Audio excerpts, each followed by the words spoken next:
Assalamualaikum warahmatullahi wabarakatuh.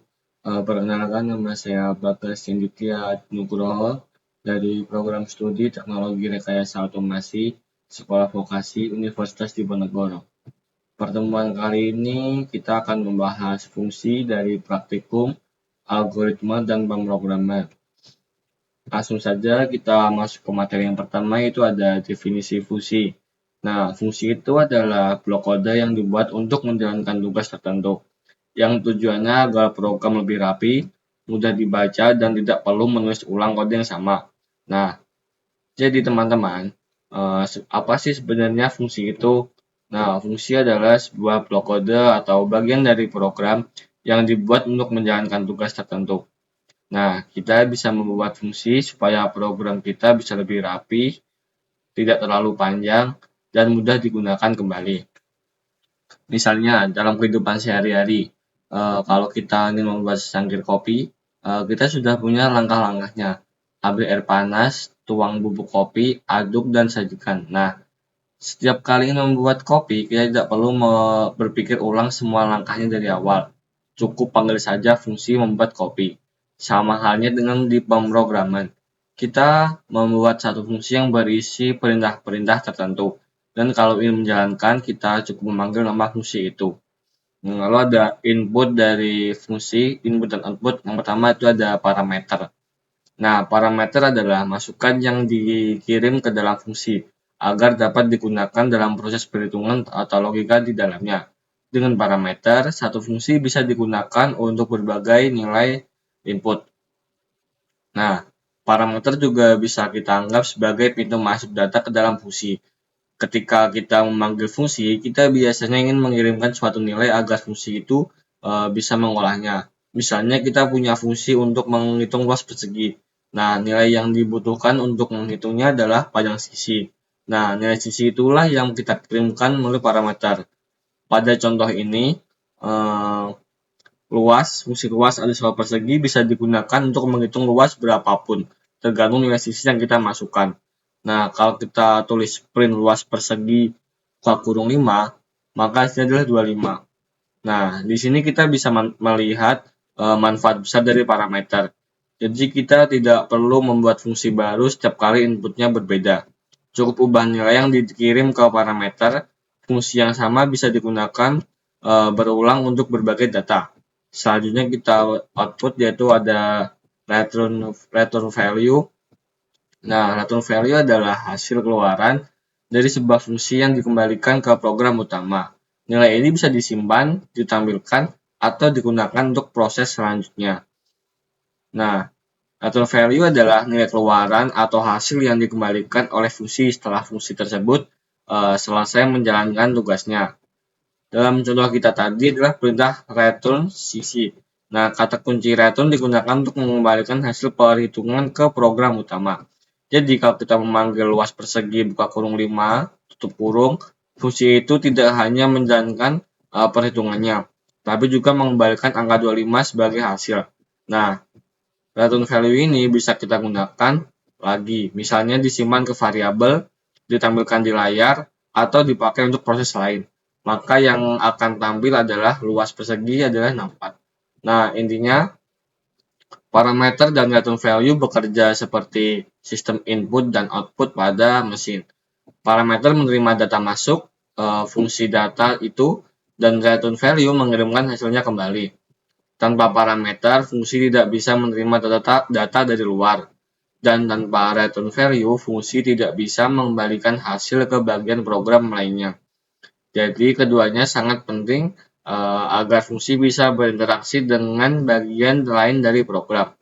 Kesimpulannya yaitu parameter digunakan untuk membawa data masuk ke fungsi atau disebut input, sedangkan return value digunakan untuk mengirimkan data keluar dari fungsi yang disebut output.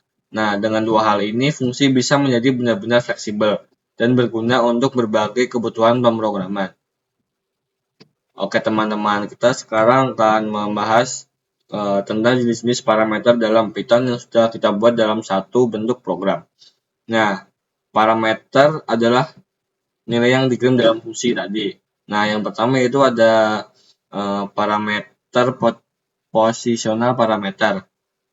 Ini adalah jenis parameter yang paling umum, yang seringkali dipakai urutan argumen saat memanggil fungsi. Harus sesuai dengan urutan parameter di definisi fungsi.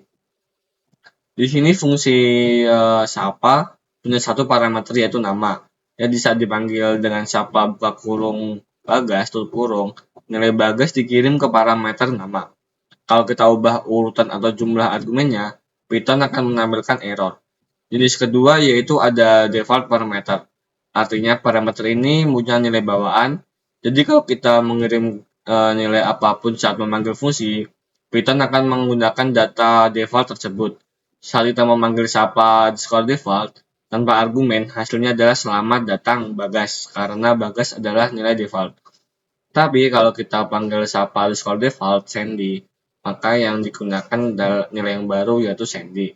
Jadi default parameter ini berguna kalau kita ingin fungsi tetap berjalan meskipun tidak diberi nilai input.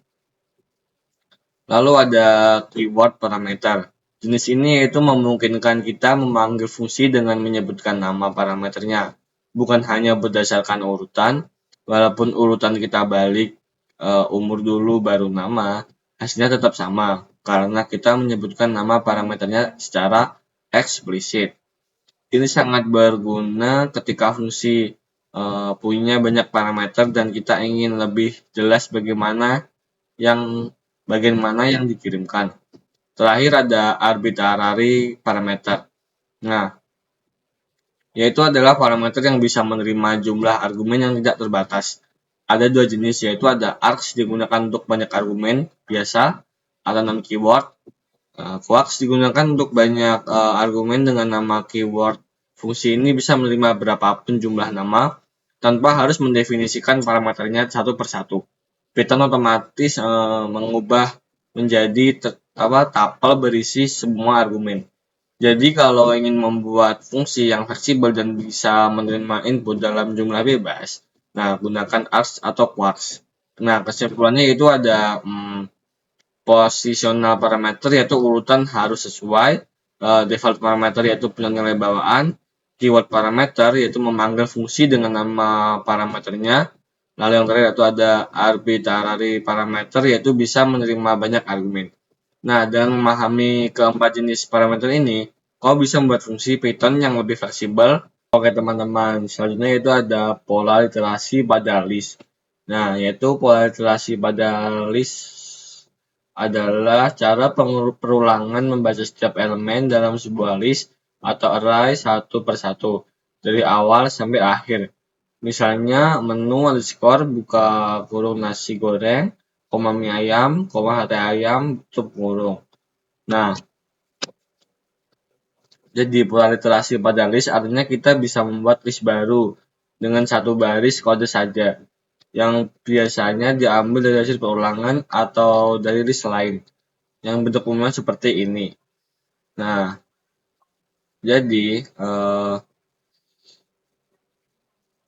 kenapa pola ini penting? Nah, pola literasi pada list penting karena yaitu satu, kode jauh lebih singkat dan bersih, eksekusinya lebih cepat dibanding loop biasa, dan terakhir kita bisa langsung menggabungkan logika for dan if dalam satu baris.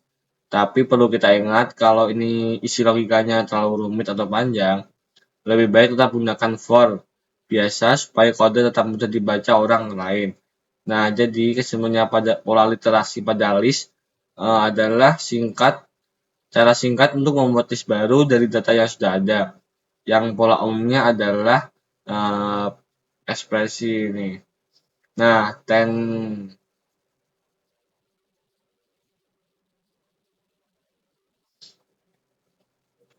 selanjutnya itu ada transformasi list baru dan list lama. Nah, transformasi list adalah proses membuat list baru berdasarkan list lama dengan cara modifikasi, menghitung ulang, atau memilih data tertentu. Nah, konsep ini sangat umum digunakan dalam pemrograman, terutama ketika kita menghasilkan data baru tanpa mengubah data asli. Nah, kita bisa melakukan transformasi ini dengan dua cara. yaitu dengan menggunakan perulangan biasa for loop atau menggunakan pola iterasi list alias list compression yang jauh lebih ringkas. Nah, jadi kesimpulannya list lama adalah sumber data awal dan list baru adalah hasil transformasi bisa berupa hasil perhitungan, filter, atau modifikasi teks. Dengan list compression ini, kita bisa menulis kode transformasi lebih singkat, efisien, dan mudah dibaca. Nah, lalu ada scope variabel. Nah, scope variabel adalah jangkauan atau area tempat sebuah variabel dapat digunakan dalam program. Nah, scope menentukan apakah variabel tersebut bisa diakses hanya di dalam fungsi lokal variabel atau di seluruh program global variabel. Nah, setiap variabel yang kita buat tuh punya wilayahnya sendiri. Ada yang bisa diakses dari seluruh bagian program, dan ada juga yang hanya bisa digunakan di bagian tertentu saja. Kalau kita salah memahami batasan ini, program bisa error. Misalnya variabel tidak dikenal atau nilainya berubah tanpa kita sadari.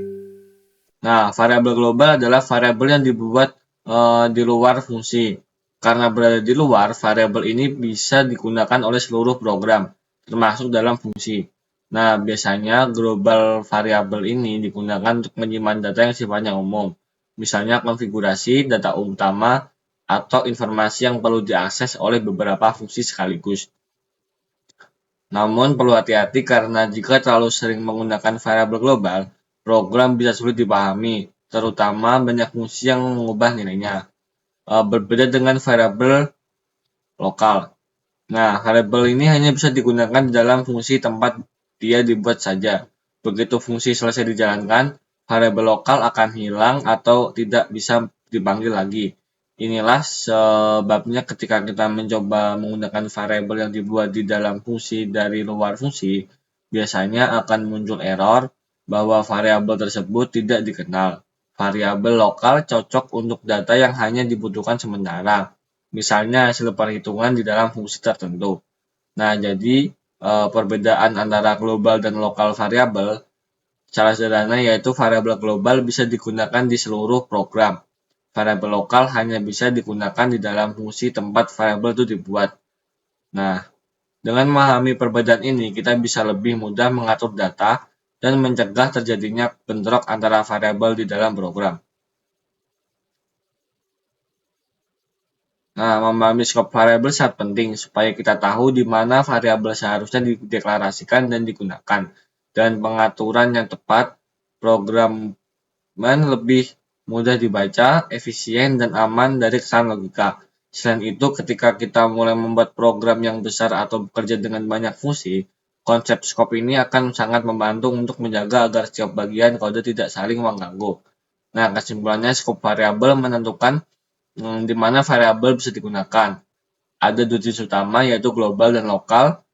Global bisa diakses di mana saja, sedangkan lokal hanya di dalam fungsi. Kalau mau mengubah variabel global dengan fungsi, gunakan keyword global. Nah, itu saja penjelasan dari scope variabel. Lalu yaitu desain fungsi via flowcard. Nah, flowcard karena sebelum kita menulis kode program, kita harus punya gambaran alur logika dulu. Nah, jadi dengan flowcard kita bisa menggambarkan langkah-langkah fungsi dengan jelas dan terstruktur. Nah, jadi sebelum kita menulis program, kita harus tahu apa tujuan fungsi yang kita mau buat. Misalnya kita membuat fungsi untuk menghitung luas persegi. Nah, langkah-langkahnya harus kita rancang dulu biar nanti kode programnya tidak acak-acakan. Disinilah fungsi flowcard yang membantu kita memvisualisasikan alur proses dari awal hingga akhir fungsi. Nah, sebelum kita buat flowcard, kita harus tahu dulu simbol-simbol dasarnya. Itu ada terminator oval yaitu untuk start dan end program. Lalu ada proses untuk persegi panjang. Lalu ada input atau output yang berbentuk jajar genjang yaitu untuk menerima input dari pengguna atau menampilkan output. Lalu ada decisions atau belah ketupat yang menjalankan proses pencabangan atau kondisi if. Lalu ada flowline panah yaitu yang menunjukkan arah alur proses. Nah, dengan simbol-simbol ini kita bisa menggambarkan bagaimana sebuah fungsi bekerja dari awal sampai selesai. Oke teman-teman, kali ini kita akan membahas sebuah program keren yang sudah saya buat menggunakan Scratch, yaitu program kalkulator sederhana. Nah, program ini bisa melakukan operasi matematika seperti penjumlahan, pengulangan, perkalian, dan pembagian. Nah, pertama di bagian kiri program kita punya 4 blok fungsi buatan atau custom block. Nah, blok pertama adalah add 2 number yang fungsinya untuk menjumlahkan 2 angka. Di dalamnya ada perintah untuk mengatur variabel hasil atau result menjadi number 1 plus number 2. Nah, selanjutnya ada sub number 2 untuk pengurangan 2 angka, kemudian multiply 2 number untuk perkalian, dan yang terakhir divide 2 number untuk pembagian 2 angka. Nah, semua hasil dari operasi itu disimpan di variabel bernama result. Nah, bagian 2 ada program utama. Nah, sekarang kita pindah ke program utama. Program utama dimulai dari bendera hijau diklik. Pertama-tama Scratch akan menjalankan fungsi print instruction. Nah, untuk menampilkan pesan welcome to the calculator dan profit 2 number and then a present type. Nah, ini berfungsi untuk memberitahu pengguna cara menggunakan kalkulator. Nah, setelah itu program akan menanyakan angka pertama, angka kedua, dan tipe operasi. Untuk tipe operasi kita bisa masukkan angka 1 untuk penjumlahan, 2 pengurangan, 3 untuk perkalian, dan 4 untuk pembagian. Nah, setelah semua input diterima, program mulai memeriksa perintah yang diberikan. Kalau pengguna milih 1, akan memanggil fungsi penjumlahan. Kalau angka 2, fungsi pengurangan, angka 3, fungsi perkalian, dan fungsi 4, fungsi pembagian. Nah, namun ada satu hal yang penting di bagian pembagian. Program ini memeriksa dulu apakah angka kedua bernilai 0. Nah, kalau iya, program akan menampilkan pesan division by 0 is not possible dan menghentikan program. Ini mencegah error yang sering terjadi pada kalkulator digital. Nah, kalau operasi yang dimasukkan tidak sesuai dengan angka 1-4, program akan menampilkan operation number is not correct. Nah, jadi pengguna tahu kalau input yang dimasukkan itu salah. Nah, jadi teman-teman, program ini mengajarkan kita banyak hal penting dalam logika pemrograman. Yang pertama yaitu cara membuat fungsi sendiri agar kode lebih rapi. Kedua, menggunakan percabangan if-else untuk menentukan jalur logika. Ketiga, mengambil input dan merapikan output dari pengguna. Dan yang terakhir yaitu menangani error pembagian dengan 0 supaya program tetap aman. Nah, itu penjelasan lengkap tentang program kalkulator di Scratch.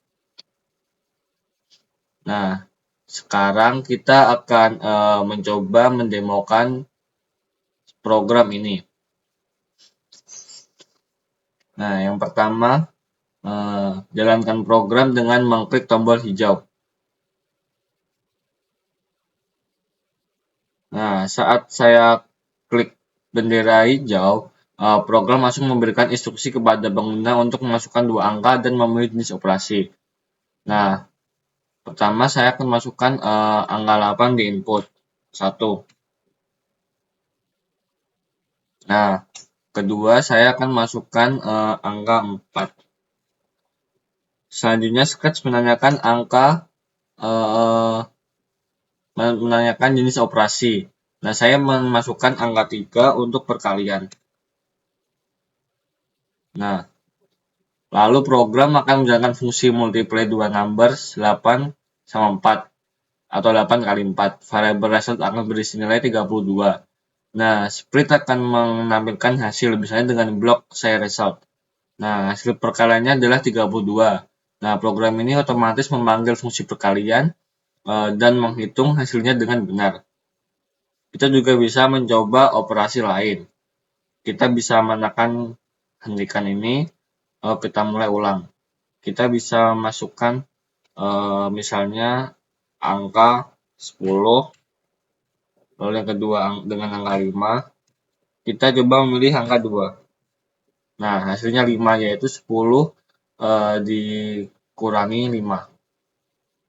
Itu saja program dari selanjutnya, yaitu kita akan membahas sebuah project yang berjudul yaitu Automate School Grade Statistik. Nah, proyek ini dibuat menggunakan Scratch dan fungsinya adalah untuk mengotomatisasi penghitungan nilai sekolah, mulai dari mencari nilai minimum, maksimum, hingga rata-rata secara otomatis. Nah, dengan program ini kita tidak perlu lagi menghitung satu persatu. Cukup masukkan nilainya dan sistemnya akan menghitung semuanya secara instan. Nah, jadi secara sederhana proyek ini punya 3 bagian utama, yaitu input nilai siswa, penyimpanan nilai ke dalam list, dan menghitungan nilai statistik, yaitu nilai minimum, maksimum, dan rata-rata. Nah, program ini juga cocok banget buat teman-teman yang mau belajar konsep data dasar seperti list, fungsi, kontrol logika, pengulangan, dan kondisi if-else. Nah, mari kita bahas alur logikanya. Nah, jadi ketika bendera hijau diklik, program langsung menghapus semua data lama yang ada di list grades. Nah, setelah itu dia akan memanggil fungsi bernama getAddScore grades from user. Nah, yang tugasnya adalah meminta input nilai dari pengguna satu persatu. Nah, langkah inputnya yaitu dengan pengguna bisa mengetik angka antara 0 dan 10 dan nilai tersebut akan otomatis masuk ke list grades. Nah, kalau pengguna mengetik nilai 1, artinya dia selesai menginput nilai. Program pun akan melanjutkan ke tahap analisis. Nah, kalau nilainya di luar rentang misalnya 11 atau negatif 5, maka muncul pesan peringatan, yaitu please provide a grade between 0 and 10. Negatif 1 untuk stop. Nah, setelah semua data masuk, program akan memanggil 3 fungsi utama, yaitu compute list minimum, maksimum, dan average. Nah, kemudian hasilnya ditampilkan di layar seperti ini. Nah, lalu kita langsung saja akan mendemokan program ini. Nah, jalankan program dengan klik bendera hijau. Nah, masukkan nilai. Misalnya 8, 7, 10, 4.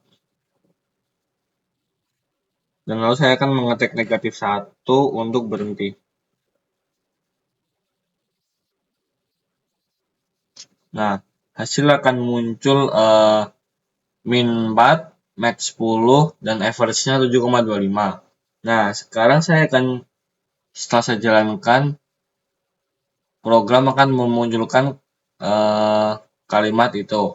Nah, jadi kesimpulannya proyek Automate School Grade Statistik ini kita belajar beberapa konsep penting, yaitu cara menggunakan list dan menyimpan banyak data, membuat fungsi sendiri, custom block, dan menggunakan logika perulangan dan percabangan untuk mengontrol alur program.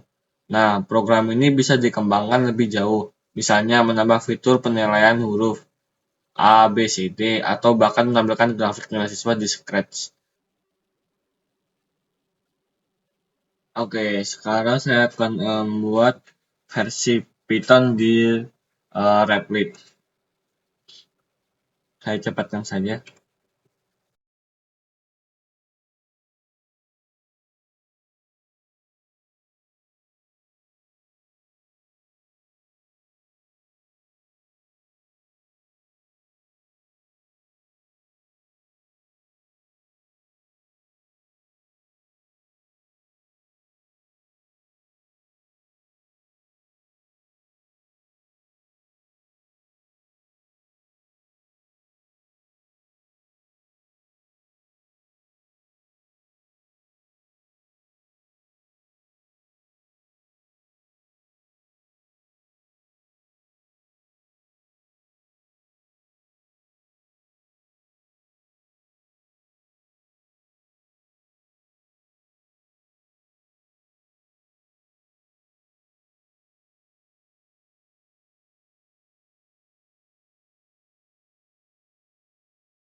Oke, jika kita sudah membuat program ini dengan selesai, kita langsung akan mendemonstrasikan seperti tadi. Nah, yang pertama kita akan memilih angka 8, kedua 7, ketiga 10.